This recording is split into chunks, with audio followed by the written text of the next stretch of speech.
جی دوبارہ زندہ ہونا ہے، میدان حشر میں جمع ہونا ہے، اپنے زندگی کا حساب کتاب دینا ہے، جی پل صراط پار کرنا ہے۔ ایمان اور اچھے اعمال ہوئے تو جنت، اور ایمان اور اعمال کے اندر اگر بگاڑ ہوا تو پھر خدا نخواستہ بگاڑ ہوا تو پھر سزا۔ جی تو قرآن کریم نے جو یہ کہا ہے کہ عدل کے ترازو کو ہم قیامت کے دن قائم کریں گے، اللہ ضرور کرے گا۔ اب دھان لگاتے تو کھیتے میں رہنے دیتے ہیں کہاں؟ کہ کاٹ کے لاتے ہیں کلیان میں اپنی لاتے ہیں گھر۔ اللہ نے جو اتنی بڑی دنیا بسا دی ہے اب وہ ایسے ہی چھوڑ دے گا؟ افحسبتم انما خلقناکم عبثا، تم نے کیا یہ گمان کر لیا ہے کہ ہم نے تم کو یوں ہی عبثی پیدا کیا ہے؟ وانکم الینا لا ترجعون، تم ہمارے پاس لوٹ کر کے نہیں آؤ گے، آنا ہے۔ تو اس سلسلے میں حضرت مجاہد بہت بڑے مفسر ہیں، حضرت عبداللہ بن عباس رضی اللہ تعالیٰ عنہ کے مائع ناز شاگرد ہیں، یہ قرآن کے اس لفظ کو کا معنی وہ بتلاتے ہیں۔ قسطاس کا لفظ آیا وزنوا بالقسطاس المستقیم، سیدھے ترازو سے تولا کرو، تو قسطاس کے بارے میں کہا کہ رومی زبان کا لفظ ہے، انصاف کے معنی میں ہے۔ ایسی قاف سین تا سے قسط بنا ہے، یہ جو ہے مقصد کا مصدر ہے۔ علماء جانتے ہیں کہ مقصد جو ہے باب فعل سے ہے، قسط جو ہے مجرد سے ہے۔ ہم لوگ نہیں سمجھے لیکن علماء سمجھتے ہیں۔ یہ باب فعل کی کبھی خاصیت ہوتی ہے اصل میں ماخذ کو دور کرنا، تب مقصد جو ہے قسط سے بنا ہے، تو قسط کے معنی جو ہے ظلم کے ہیں، تو اقسط یقسط کا معنی ہوگا ظلم کو سلب کرنا، ظلم کو دور کرنا، انصاف کرنا۔ اس لیے مقصد کے معنی منصف کے ہیں، انصاف کرنے والے کے ہیں، اور یہ اسی قسط سے قاصد بنا ہے، اس کے معنی ظلم زیادتی کرنے والے کے ہیں۔ اور اسی مناسبت سے امام بخاری علیہ نے یہ حدیث نقل کیا ہے جس میں اللہ کے محبوب حضور فخر عالم صلی اللہ علیہ وسلم ارشاد فرماتے ہیں کہ دو کلمے خدا رحمان کو بہت محبوب ہیں اور زبان کے اوپر بہت ہلکے پھلکے ہیں، اور کل قیامت کا دن میزان عدل میں بہت بھاری ہوں گے۔ ثقیلتان فی المیزان، یہ ہے باب کی مناسب حدیث۔ باب قائم کیا کہ ہم میزان عدل قیامت کے دن قائم کریں گے، اور حدیث بھی اسی کی تائید کر رہی ہے۔ ہاں دو کلمے دیکھیے، دو کلمے ایسے ہیں جو میزان عدل میں بہت بھاری ہوں گے، تو میزان عدل ہوگا تب نہ وہ اس میں تولے گا اور بھاری ہوگا۔ جی تو یہ حدیث گویا اس آیت پر بہت منطبق ہے۔ حدیث کی جو حیثیت ہوتی ہے وہ قرآن کی شرح کی ہوتی ہے۔ یہ آپ کو کہا بھی گیا ہے کہ آپ کے اوپر جو قرآن پاک اتارا گیا ہے آپ اس کو کھول کر کے اس کی وضاحت کر کے آپ بیان فرمائیے۔ تو حدیث پاک جو ہے یہ قرآن پاک کی شرح ہے اور اس کی تفسیر ہے۔ تو باب میں اور حدیث میں مناسبت ہو گئی۔ خود حدیث پاک کے جو الفاظ ہیں اللہ کے ہاں، خدا رحمان کے ہاں یہ دو کلمے محبوب ہیں، بہت پسندیدہ ہیں۔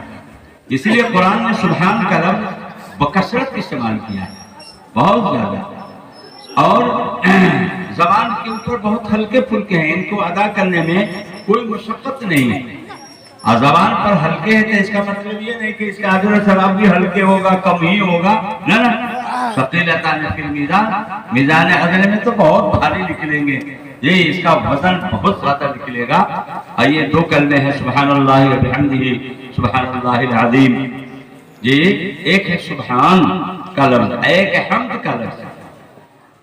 سبحان یہ ہے نا تنزیہ کی چیز ہے، اللہ کو پاک قرار دینا ہے۔ اللہ سب چیزوں، عیبوں سے، نقائص سے، خرابیوں سے، جی ان ساری خرابیوں سے اللہ پاک، یہ ہو گئی تنزیہ۔ اور حمد ہے تقدیس، یعنی اس کو اس کے تمام صفات کمالیہ کے ساتھ وہ متصل۔ حمد کے معنی ہے جتنی خوبیاں ہو سکتی ہیں، جتنے کمالات ہو سکتے ہیں، وہ سارے کمالات کا مرکز منبع اللہ ہے۔ اس کو اگر کوئی خوبی ملی ہے وہیں سے ملی ہے۔ جی جو بھی خوبیاں انسان کو یا دیگر مخلوقات کو دی گئی ہیں وہ خوبیاں اللہ ہی اس کے قاسم ہیں، تقسیم کرنے والے ہیں، اور وہیں سے یہ چیزیں اس کو ملی۔ جی تو حمد کے معنی، حمد کا مطلب بتلاتے ہیں کہ وہ تمام صفات کمالیت کے ساتھ، کمالیہ کے ساتھ وہ متصف ہے، ساری خوبیاں اسی کے لیے ہے یہ۔ اور سبحان کا مطلب ہوا کہ ساری خرابیوں سے، سارے عیوب و نقائص سے وہ پاک۔ سبحان اللہ بحمدہ، اللہ کی ذات پاک ہے، وہ اپنی تعریفوں کے ساتھ ہے، اور وہ اللہ پاک ہے جو عظیم الشان ہے، عظیم المرتبت ہے۔ سبحان اللہ العظیم۔ دوستو یہ آخری حدیث ہوئی۔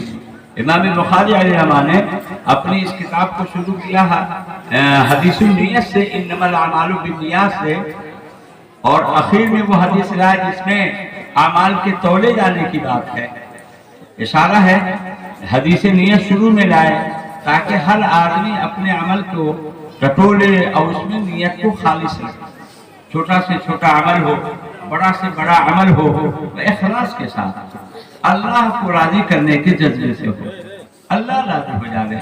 نماز ہماری ان صلاتی و نسکی و محیایا و مماتی للہ رب العالمین، یقیناً ہماری نماز، یہ ہماری قربانی یعنی بدنی اور مالی عبادت، اور یہ عبادت ہی کیا، ہمارا جینا، ہمارا مرنا سب اللہ رب العالمین کے لیے ہے۔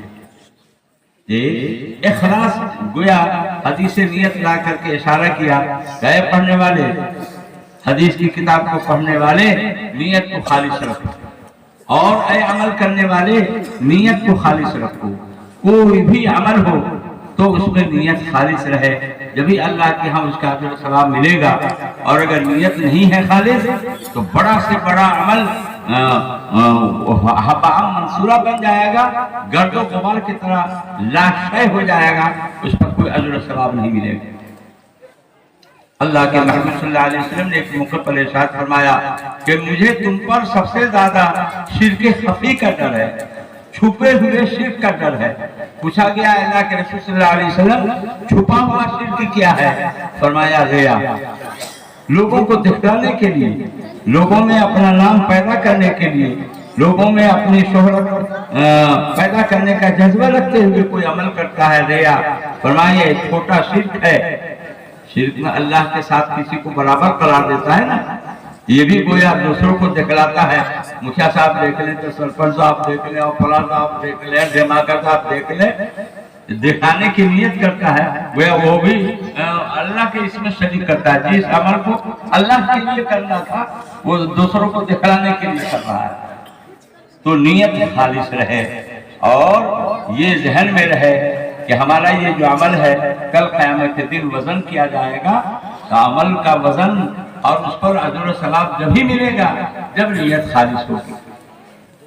تو دوستو ایک تو یہ ہے اعمال کے وزن سے متعلق آدمی کو ہر وقت یہ فکر رہے، ذہن میں رہے، آخرت سامنے رہے کہ بھائی آخرت میں ہمیں مرنا ہے، قبر میں جانا ہے، حشر میں جمع ہونا ہے، اور ایک ایک چیز کا حساب اللہ کے یہاں دینا ہے، اور پھر اس طریقے سے اللہ کے یہاں اجر و ثواب ہم کو ملے گا، تاکہ آدمی پوری زندگی کا جائزہ لے کر کے اسی طرح زندگی گزارے۔ دوسری بات یہ ہے کہ اس میں ذکر کی ترغیب دی گئی، سبحان اللہ و بحمدہ سبحان اللہ العظیم، یہ ذکر ہے، اور ذکر جو ہے ذکر الہی یہ بہت بڑی عبادت ہے۔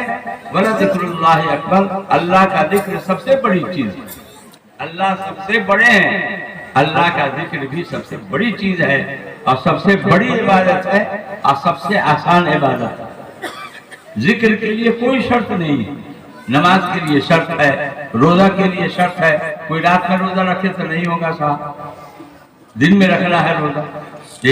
زکوٰۃ کے لیے شرط ہے، حج کے لیے شرط ہے، ذکر الہی کے لیے کوئی شرط نہیں۔ الذین یذکرون اللہ قیاما وقعودا وعلی جنوبہم، اللہ کے نیک بندے یہ وہ ہیں جو کھڑے بھی، بیٹھے بھی، لیٹے بھی، ہر طرح جو ہے اللہ کو یاد کرتے رہتے ہیں۔ ذکر الہی یہ بہت بڑی عبادت ہے اور بہت آسان عبادت ہے۔ ہم لوگ اس سلسلے میں غافل ہیں، یہ مشکل سے نماز پڑھ لیتے ہیں، لیکن صبح و شام اپنا کچھ پڑھنے کا معمول ہو، سو نہیں۔ یہ ذکر کا بھی معمول صبح و شام اپنا ہونا چاہیے، جی جو لوگ ہمارے اکابر بزرگان دین جو خانقاہ والے ہیں وہ اس پر زیادہ زور دیتے ہیں، جی اپنی اصلاح کی طرف کو متوجہ کرتے ہیں کہ ہر آدمی اپنی اصلاح کی فکر کرے، وہیں صبح و شام ذکر کی بھی تلقین کرتے ہیں، کیونکہ ذکر سے دل کی مجھائی صفائی ہوتی ہے اور پھر اللہ کی معرفت کا نور دل میں اترتا ہے، اللہ کی محبت آتی ہے، اللہ کے محبوب حضور سرور عالم صلی اللہ علیہ وسلم کی محبت آتی ہے۔ اللہ کا جتنا نام لیں گے اور رٹیں گے اتنے ہی اللہ دل میں اتریں گے۔ لا الہ الا اللہ، لا الہ الا اللہ، الا اللہ الا اللہ، اللہ اللہ، اللہ اللہ، اللہ اللہ اللہ، اللہ کا جتنا نام لیں گے، دیکھتے ہیں بچوں کو یاد کرتے ہیں الحمدللہ رب العالمین، الحمدللہ رب العالمین، 10 نمبر رٹتے ہیں تاکہ یاد ہو جائے۔ ایسی ہم اللہ کا نام اتنا رٹیں کہ اللہ یاد ہو جائے۔ ایک ہے اللہ کو یاد کرنا، ایک ہے اللہ کو یاد رکھنا۔ معاف کیجیے، ہم لوگ اللہ کو یاد کرتے ہیں، اللہ کو یاد رکھتے نہیں۔ اللہ کو یاد رکھنے کا مطلب یہ ہے جی نئے گھر بناویں گے اس میں ہم اللہ کو یاد رکھیں گے، تجارت کریں گے اس میں اللہ کو یاد رکھیں گے، شادی بیاہ کا موقع ہوگا تو اللہ کو یاد، اللہ کا حکم کیا ہے، اللہ کے محبوب صلی اللہ علیہ وسلم کا طریقہ کیا ہے، یعنی ہر عمل میں اللہ کو ہم یاد رکھیں گے، یعنی اللہ کا حکم کیا ہے اور حضور پاک صلی اللہ علیہ وسلم کی سنت کیا ہے اور آپ کا مبارک طریقہ کیا ہے۔ یہ ہوا یاد رکھنا۔ ایک ہے یاد کرنا، ایک ہے یاد رکھنا۔ تھوڑا بہت یاد تو کر لیتے ہیں لیکن جب مسجد سے نکلے تو ہم اپنے آپ کو آزاد سمجھتے ہیں، اللہ کو یاد رکھتے نہیں۔ تو دوستو یہ ذکر پر مبنی یہ آخری حدیث لائی گئی ہے، اس سے جو ہے یہ بھی ترغیب دینا چاہتے ہیں، ایک تو یہ کہ فکر دلانا چاہتے ہیں کہ سنبھل کر زندگی گزارو، کل قیامت کے دن یہ ساری چیزیں، سارے اعمال، سارے اقوال یہ سب تولے جانے والے ہیں، اس پر اجر و ثواب کا انعام اور اکرام کا جو ہے معاملہ ہونے والا ہے۔ اور دوسری طرف جو ہے ذکر کی گویا ترغیب دی جا رہی ہے کہ یہ کلمہ جو ہے کثرت سے آدمی پڑھے، اور اسی میں منحصر نہیں ہے، یہ افضل الذکر لا الہ الا اللہ ہے، ذکر کا بھی آدمی اہتمام کرے تاکہ دل کی مجھائی ہو، صفائی ہو، اللہ کی محبت دل میں آئے اور اللہ کے محبوب صلی اللہ علیہ وسلم کی محبت دل میں اترتی چلی جائے۔ پھر آدمی کی زندگی جو ہو وہ برائے بندگی ہو اور زندگی برائے آخرت۔ دنیا کے کام کو کرے لیکن دین کی روشنی میں اللہ کے حکم اور اللہ کے محبوب صلی اللہ علیہ وسلم کے طریقے پر کرتا چلا جائے تاکہ دنیا کے ساتھ ساتھ آخرت بھی بنتی چلی جائے۔ یہ اللہ پاک ہم سب کو کہنے سننے سے زیادہ عمل کی توفیق نصیب فرمائے۔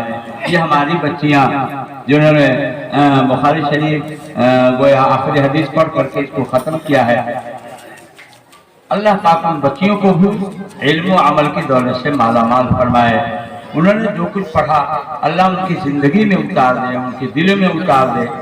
یہ جو لڑکیاں ہیں کل ہو کر کے بہو بن کر کے کسی کے یہاں جائیں تو ان کا گھر جو ہے دیندار بنے اور دینداری ان کے نسل میں چلے۔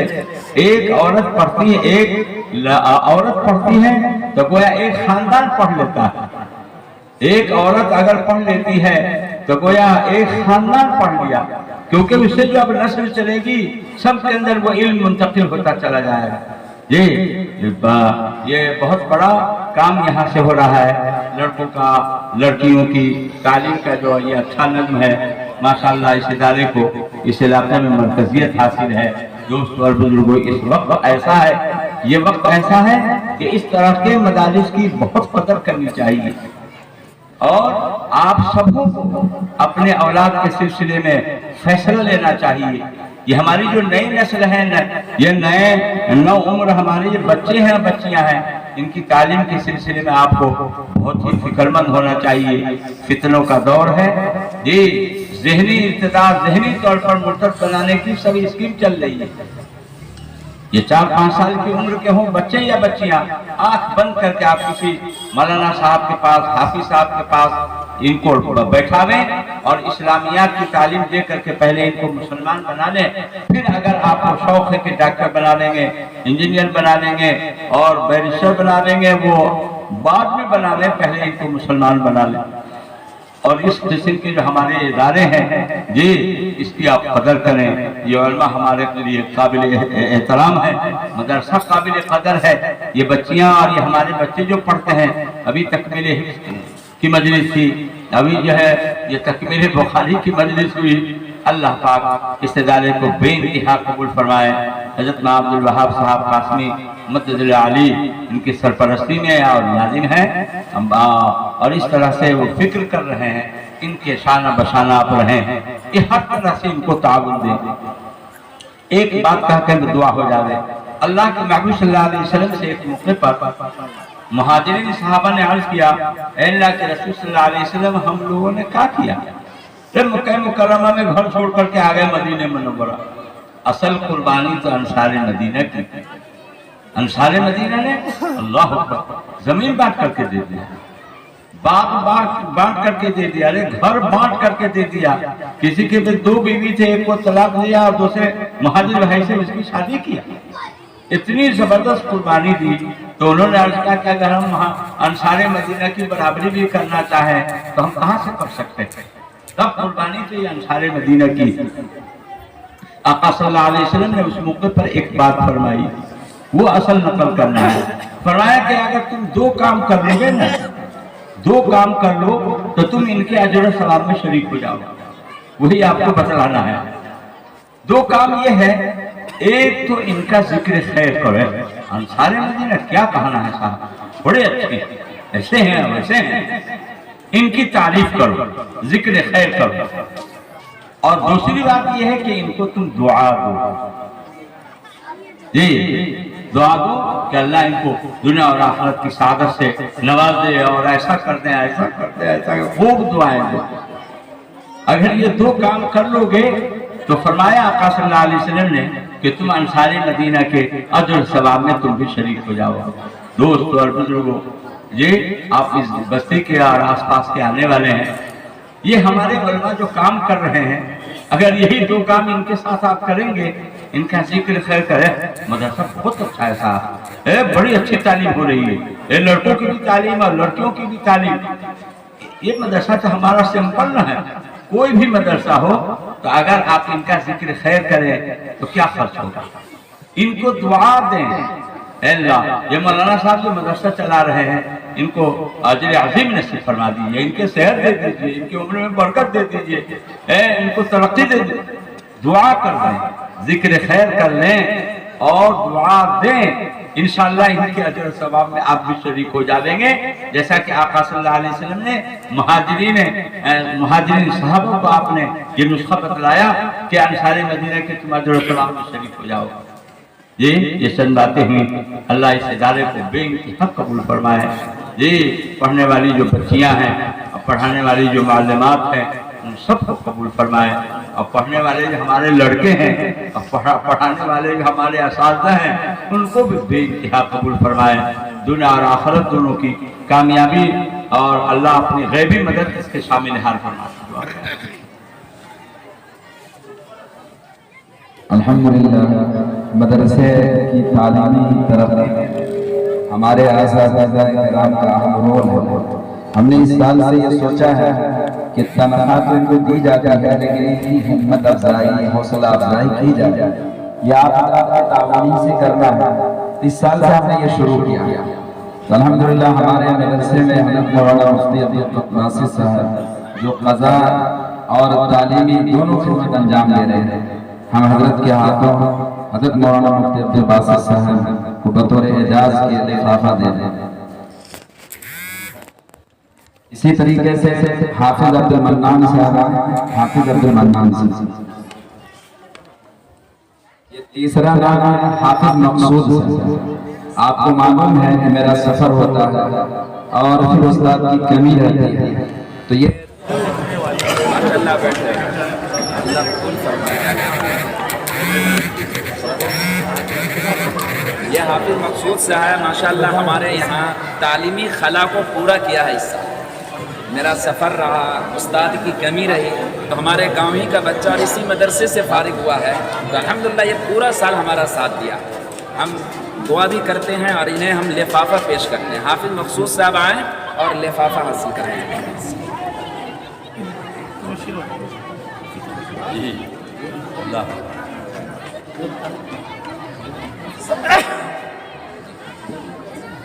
اسی طرح سے اس ادارے کو آگے بڑھانے میں جو اس ادارے کی جو خدمت ہے آپ سب کو معلوم ہے. معلمات کا بھی ہم لوگ ہم نے تینوں معلمات کو جس وقت خدمت انجام دے رہی ہے ہم نے انہیں لفافہ پیش کیا. آپ حضرات تعاون کیا ہو یا نہ کیا ہو، جو کیا ہے وہ بھی مبارکبادی کے مستحق ہیں اور وہ بھی سمجھیے تعاون کر سکتے ہیں. تو ہم یہ تینوں لفافہ انشاءاللہ اوپر بھیجوا دیتے ہیں، وہ ہم حاصل کرتے ہیں. دعا ہو رہی ہے، آپ حضرات تشریف لیں. اللهم صل على سيدنا مولانا محمد النبي الأمي وعلى آله وأصحابه وبارك وسلم. الله لا إله إلا هو الحي القيوم. ألف لام ميم. الله لا إله إلا هو الحي القيوم. وعنت الوجوه للحي القيوم. يا أحد الصمد الذي لم يلد ولم يولد ولم يكن له كفوا أحد. يا ربنا يا خالق أنفسنا يا غاية رغبتنا ظلمنا أنفسنا وإن لم تغفر لنا وترحمنا لنكونن من الخاسرين. اللهم ربنا آتنا في الدنيا حسنة وفي الآخرة حسنة وقنا عذاب النار. اللهم إنك عفو كريم تحب العفو فاعف عنا يا كريم. اللهم إنا نسألك العفو والعافية والمعافاة الدائمة في الدنيا والآخرة. اللهم إنا نسألك علما نافعا وعملا متقبلا ورزقا طيبا واسعا وشفاء من كل داء. اللهم إنا نسألك من خير ما سألك من نبيك سيدنا محمد صلى الله عليه وسلم ونعوذ بك من شر ما استعاذ من نبيك سيدنا محمد صلى الله عليه وسلم وأنت المستعان وعليك البلاغ ولا حول ولا قوة إلا بالله. اے اللہ ہم سب کے گناہوں کو معاف فرما، چھوٹے بڑے سارے گناہوں سے درگزر فرما. اے اللہ ہم سب کے والدین کی مغفرت فرما، ہمارے اساتذہ مشائخ کی مغفرت فرما، ہمارے تلامذہ دوست احباب خویش و اقربا کی مغفرت فرما، تمام مؤمنین تمام مؤمنات پوری امت کی مغفرت فرما. اے اللہ امت کے حال پر رحم و کرم فرما، پورے عالم کے تمام مسلمانوں کے جان مال دین عزت آبرو کی حفاظت فرما. اے اللہ تمام مدارس کی، مساجد کی، مکاتب کی، مقابر کی، مراکز کی، اے اللہ خانقاہوں کی پوری حفاظت فرما. اے اللہ حرمین شریفین بیت المقدس کی حفاظت فرما. اے اللہ قرآن پاک کی حفاظت فرما، اس کی حفاظت اور اشاعت کے لیے ہماری جانوں کو، مالوں کو، نسلوں کو قبول فرما. اے اللہ ہم سب کے حامل بسنے کو قبول فرما. اے اللہ یہ جو ادارہ چل رہا ہے اللہ بے حد قبول فرما. پڑھنے والی بچیوں کو، پڑھنے والے بچوں کو، معلمات کو، معلمین کو اللہ سب کو قبول فرما. اے اللہ قبولیت نصیب فرما. اے اللہ قیامت تک کے لیے اللہ اس کو خدمت کے لیے قبول فرما. اے اللہ اس کی جو ضروریات ہے غیر سے اس کا انتظام فرما. اے اللہ جو مشکلات ہیں ان کو حل فرما. اے اللہ فضل کا، کرم کا، رحم کا معاملہ فرما. اے اللہ ہم میں جو پریشان حال ہیں ان کی پریشانیوں کو دور فرما، جو بیمار ہیں انہیں شفا نصیب فرما. اے اللہ ہم میں سے جو صحت مند ہیں اللہ ان کی صحت کو قادر باقی رکھ. اے اللہ جو برسر روزگار ہیں ان کی روزی میں برکت نصیب فرما. جو بے روزگار ہیں ان کو حلال روزی سے نواز دے.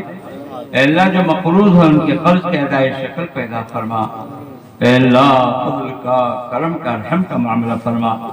جن بھائیوں نے دعا کے لیے لکھا ہے یا کہا ہے یا ان کا میرے اوپر حق ہے دعا کی امید رکھتے ہیں، اللہ ان سب کو اپنے اپنے جائز مقاصد میں کامیابی نصیب فرما. جہاں کہیں مسلمان مظلوم ہیں، نہتے ہیں، ستائے جا رہے ہیں، اللہ ان کی بھرپور مدد فرما. اے اللہ ان کی بھرپور مدد فرما. اے اللہ ہم سب کو اپنی محبت نصیب فرما، اپنے حبیب صلی اللہ علیہ وسلم کی سچی محبت نصیب فرما، شریعت سنت والی زندگی نصیب فرما. اے اللہ ہمارے ظاہر اور باطن کی اصلاح فرما. اے اللہ اپنی معرفت کا نور ہم سب کے دلوں میں ڈال دے. اے اللہ ہم سب کو اپنے عارفین، ذاکرین، شاکرین، عابدین، صالحین بندوں میں شامل فرما. اے اللہ خیر کے لائن سے جو دعائیں حضور پاک صلی اللہ علیہ وسلم نے مانگی ہیں ہم سب کو نصیب فرما، جن شر و فتن سے حضور پاک صلی اللہ علیہ وسلم نے پناہ چاہی ہے اے اللہ ہم بھی پناہ چاہتے ہیں، ہمیں بھی پوری امت کو پناہ نصیب فرما۔ اے اللہ جب تک ہماری زندگی ہے ہم سب کو ایمان اسلام پر قائم و دائم فرما۔ اے اللہ جب ہمارا آخری وقت ہو کمال ایمان کے ساتھ خاتمہ بالخیر فرما، کمال ایمان کے ساتھ خاتمہ بالخیر فرما۔ اے اللہ ہماری ان دعاؤں کو مدد اپنے فضل و کرم سے حضور پاک صلی اللہ علیہ وسلم کی صدقۃ خیر میں قبول فرما۔